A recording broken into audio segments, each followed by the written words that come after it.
Hi, I'm Jackie. So it has been almost 1 year that I haven't uploaded any video, and this lab has been also shut down for almost 1 year as well. In the past year, a lot of things happened to me.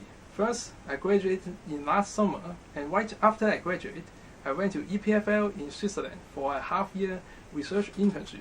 Right after I finished the internship in this year March, I came back to Hong Kong and I started working in a physics laboratory in HKUST. Since I'm going to start my master's studies in the coming September, and I want to focus more in my laboratories, or simply, I want to make more interesting stuff. So I recently resigned from my job in HKUST, and I have a good news to tell you, which is the IMS laboratory will be moved to a new place, which has a much larger space.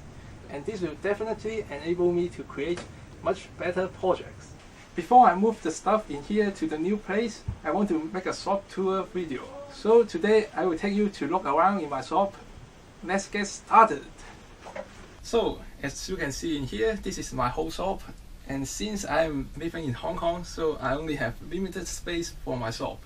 Although this shop is very small, it gave birth to my 3 underwater robots, the Dolphin V1, the Dolphin V2, and the Dolphin V3.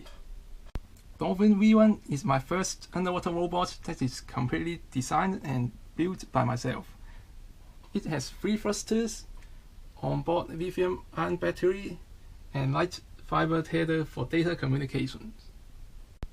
And this is my second underwater robot, the Dolphin V2, and it has 1 thruster at the back, and about how to dive and turn the direction, it used these 4 fins. Yeah, and it has a camera in the front. And you can see there are not much stuff inside the electronic tubes, and it doesn't have the tether. That's because I used some of the electronics component in the Dolphin V2 to make the Dolphin V3, and I also used the tether of the Dolphin V2 to be the tether of the Dolphin V3.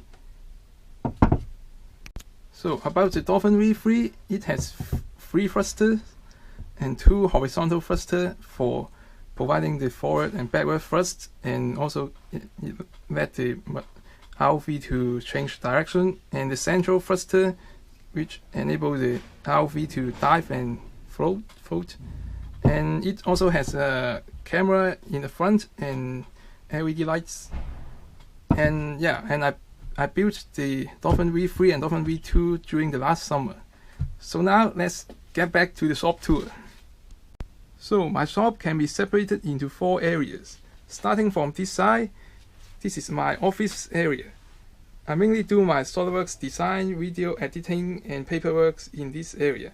I have 2 speakers here, and I love listening to radio while I'm working in my shop.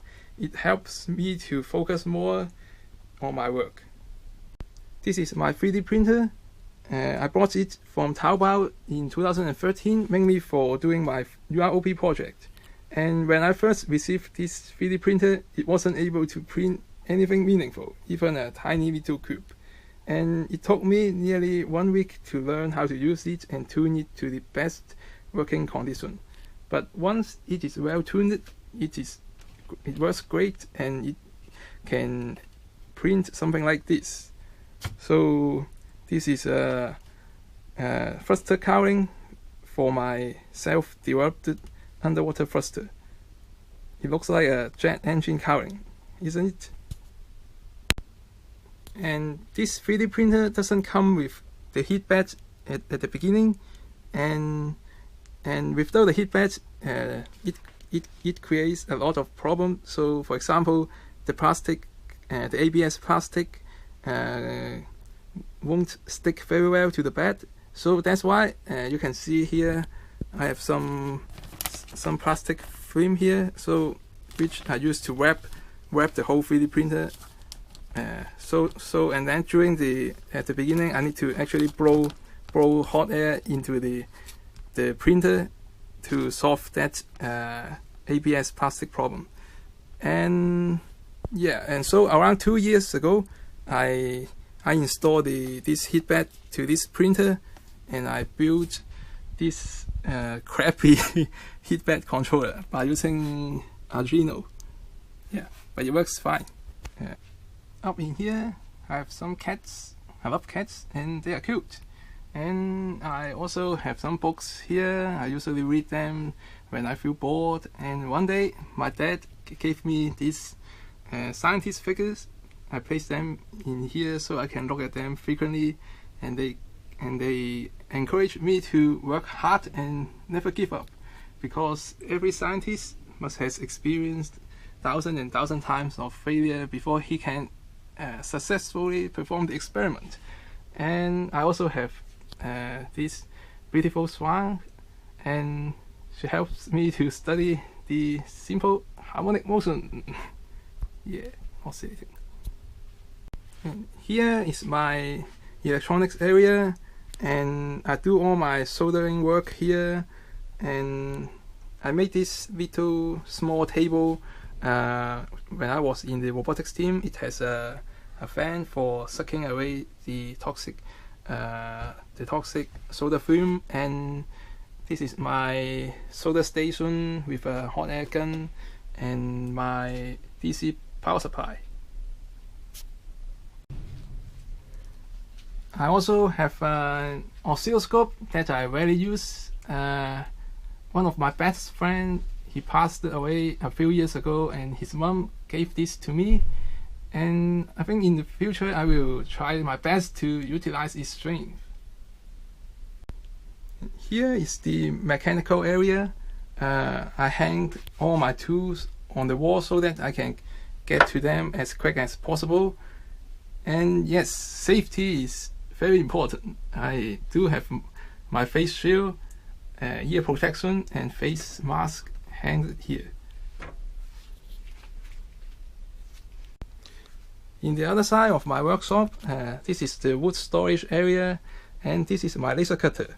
I must say that this laser cutter is the best equipment in my workshop. It saves me a lot of work, and it enables me to think of more creative design. And this laser cutter creates a lot of film while it is running, so I install a pipe which connect the back of the laser cutter to the outside, and at the end of the pipe I installed a RC airplane fan which evacuate the film to the outside. And this fan is pretty loud, and I can show you. It's here. So switch it on, and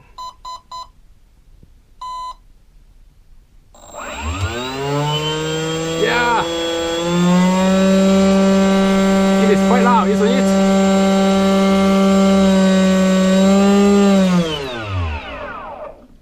So that's all for the shop tour. Thanks for watching.